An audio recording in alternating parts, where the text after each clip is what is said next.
Good evening.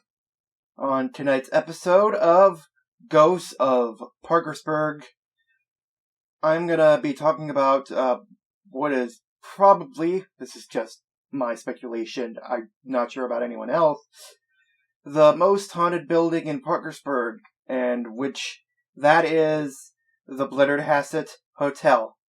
Now, I've got a bit of history regarding this. This hotel was built and opened in downtown Parkersburg in 1889. Apparently, it has been voted the sixth most haunted hotel in North America. I wonder why that is. I mean, it's just a hotel. What can be so haunted about it? And it is said that hotels are well-traveled and they hold on to energies from past times, especially the historic ones, if you know what I mean. So it should be no surprise that over time they do in fact develop haunting activity. And yes, that haunting activity is true for Blennerhassett Hotel. I'm not sure for anything else. Then again, I'll probably be saying the same things because I'm sometimes going to be going off script and I don't know what else to say aside from what I want to say on the stuff that I wrote. But anyway, I digress. The Blennerhassett Hotel is said to have many ghosts and many sightings. Now, I'm not going to go into every sighting or story because, quite frankly, we'd be here all day. Tonight, I'm just going to talk about a few of my favorites. First, I'm going to talk about this guy called the Smoking Gentleman, who happens to be rarely witnessed,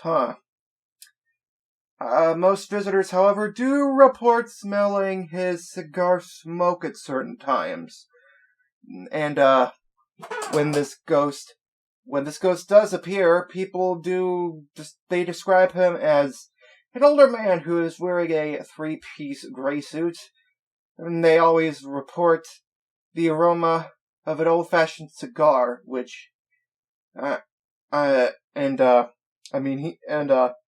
he's most often reported to be on the second and third floors of the hotel. And some witnesses say that this ghost resembles the former owner of the hotel. I have a name here, Colonel William Nelson Chancellor. I probably said that wrong. And he happened to pass away in 1909, presumably in this hotel, because how else could this ghost form if it resembles that? I mean, let's not think about that too much. I'm gonna head on to the next ghost. This next one's called The Little Newspaper Boy. And the story goes that during the 20s and 30s, there was a thriving newspaper stand at the back of the Blennerhassett Hotel. And there had been several sightings of a newspaper boy who happened to be dressed from that era. I wonder. Well, normally he's seen in the lower levels of the hotel and also near the break room, and he's been reported to have been dressed in a cap, and you know how they dress. And they have he has a newspaper bag across his shoulders, and even the employees working there in the kitchen have felt someone tugging on their clothes, and when they turn around, it just so happens to be the little newspaper boy wanting attention. I mean, that is so dang creepy. Why would you want to do that?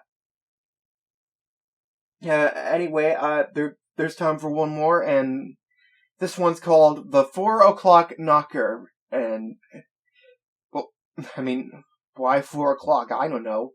Inside the lobby on the first floor is a Starbucks coffee, which obviously hasn't been there the whole time because Starbucks is a fairly recent creation.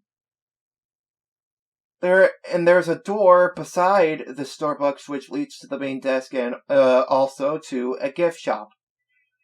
Now, many employees who work the early hours of the morning have reported that on certain days, at exactly 4 a.m., exactly that time, no other time works for this ghost apparently, there would be 3 sharp knocks on the door.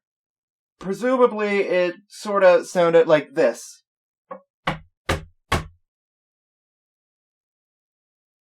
Did you hear that? I sure hope you picked that up. I mean, it's as if someone's wanting to be inside. I'm sorry, I would be so spooked if I heard that. I mean, every time the door was open, no one would be there. I mean, who really was causing it? This must be some sort of ding-dong ditch situation. I'm causing so many questions that, you know what, I'm just gonna end it here. And that's only 3 of them. And in fact, the hotel embraces the tonic reputation and even has specialized seasonal programs. So you can do that as well. But anyway, that's gonna be it for this episode. And yeah, thanks for listening. And I don't really know how to end this, so boo. That's gotta work. Will it?